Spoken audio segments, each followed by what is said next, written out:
Hi guys, Christy124 back with another video, and guys, I am pissed. I am fucking pissed. I'm hoping this user score goes up in the next few days, but I'm utterly pissed. It is sad that Metacritic is smarter than the user score. It's really sad. And why I'm so pissed, guys, is because we got dumb motherfucking idiots review bombing this game for no fucking reason, really. No fucking reason. They're just review bombing it. They're just hating it.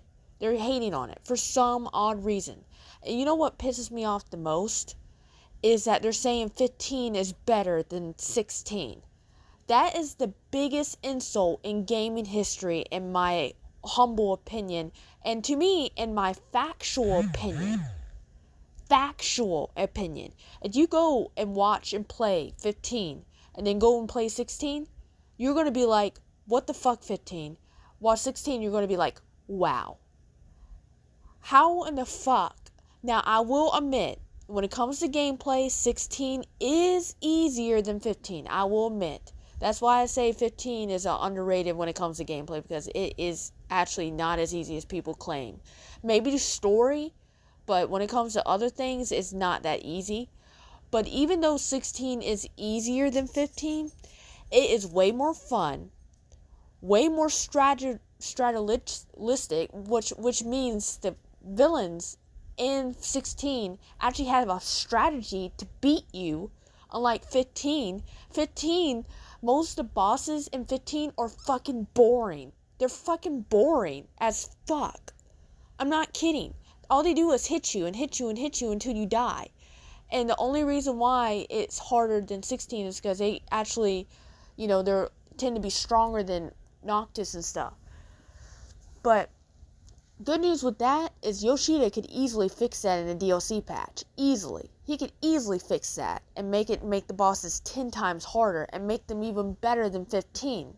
And another reason why people are review bombing the game is because there's not that many things, I guess, to do outside of the story besides side quests. But guys, you don't understand. If people actually really enjoy this game, which I know they do, don't count these haters, then OCP is going to make DLC where there'll be a lot more stuff to do in the story. It may even make side content. I may, do certain scenes. I don't know if he's going to do certain scenes in story, but there are certain scenes I'd like to see more of, like what happened to Jill after Clive passed out in the beginning. I would love to see her awaken Shiva in her perspective. That's one thing I would love to see, but I don't know if I'll get to see it, to be honest. But I would love to see that. But guys, and I'm not talking about to people that are smart, because I'm talking about dumbasses. Now, I don't think this game's a 10 out of 10. I will say that. This game's not perfect. But it's at least an 8. At least. It is, in my opinion, I did rate it an 8, but if I could, I would rate it between an 8 and a 9. That's how good this game is. I'm not kidding. Like, this game, I will admit, this is a story-focused Final Fantasy game. This is not your normal, everyday Final Fantasy game. I do wish that the gameplay and cutscenes were equal more. But other than that, guys, if you want fucking development, you're going to have to watch the cutscenes. People are like, oh, there's too many cutscenes. It's like, duh, you want development? What, like, look at 15. You say you wanted development, but in order to get development, you're going to have a lot of cutscenes to show the development, you motherfuckers. It's like, how stupid are you? It's like 1 minute you're like, oh, the story sucks, and then next minute when Yoshi P actually gives you a good damn story, you're like, oh, too many cutscenes. It's like, which is it? Do you want shit story or good story? Tell me, which is it? Because you guys are dumbasses that are review bombing this game, and I really hope you see this video, because I'm going to smack that ass right in front of your face, because you know why? You fucking deserve it. I mean, I'm not kidding. I just can't believe how stupid people are. They are literally, and another thing to review bombing the game about, they're review bombing it because there's no black people in the game. boo-hoo. There's no diversity. There's too many white people. It's like, you know what, motherfucker? I'm sorry to be realistic. I'm not meaning to sound racist or anything. But back in the old days, they would have killed them if they saw them. You know why? Because they were different. They looked different than them. If black people were shown back in the medieval times and where they lived, they would have looked at them weird, and the soldiers would have slaughtered them just by looking at them. I'm sorry, guys, but that's historical truth fact. You know, I'm not trying to be mean, but it's the truth. You know, that's all it is. You know, that's how they felt about black people back then. You know, in medieval times. You know, and plus, another thing is black people weren't even seen around in medieval times. They were mainly in the jungle. In Africa, you know? So they'd probably never even heard of black people back in the medieval times. It's like, and plus this is taking place in Europe. Black people weren't in there, and if they were in there somehow, they were probably slaves. That is history, guys. Are you stupid? And that's what Yoshi P was trying to tell. You know what I mean? I'm not trying to be mean or sound racist at all. I'm just speaking the facts. You guys are just stupid. You don't want to have good storytelling. You want to put your agenda in there, put your bullshit in there, put stuff that didn't happen in those times. It's like, you guys are so stupid. You really are. You know? And I'm definitely going to put this video up. Definitely.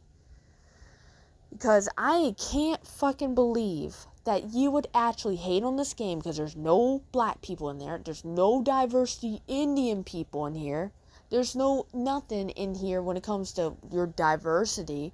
And then, you know, like, according to what they say, there's a gay person in there. I haven't really beaten the game yet, so I don't know yet. But I'm on it. I'm already at a point, and I tell you what, the relationship between Jill and Clive, oh my god. This has to be one of the Final Fantasy games that has the most development between the two love interests. What I mean is romance. I never seen that much romance in a Final Fantasy game in my life.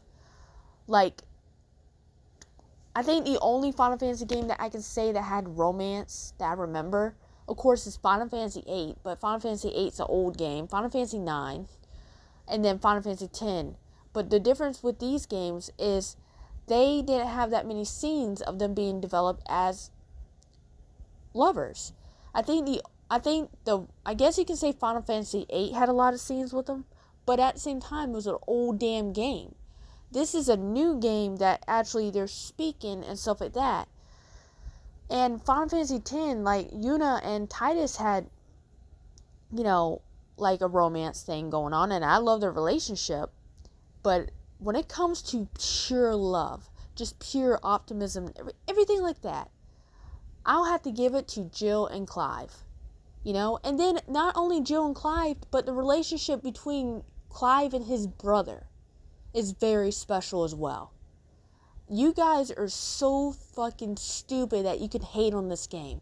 Like, I think the only thing I can understand you criticizing about is it being too easy, and there's not that much stuff to do except for the side quests, which Yoshi P will easily fix if everybody likes this game, or at least if most people like this game, which it seems like they are. I'm not counting the zero bombs that are stupid. Then he's gonna give your motherfucking DLCs where you can go and have more fun with the damn game. So yeah.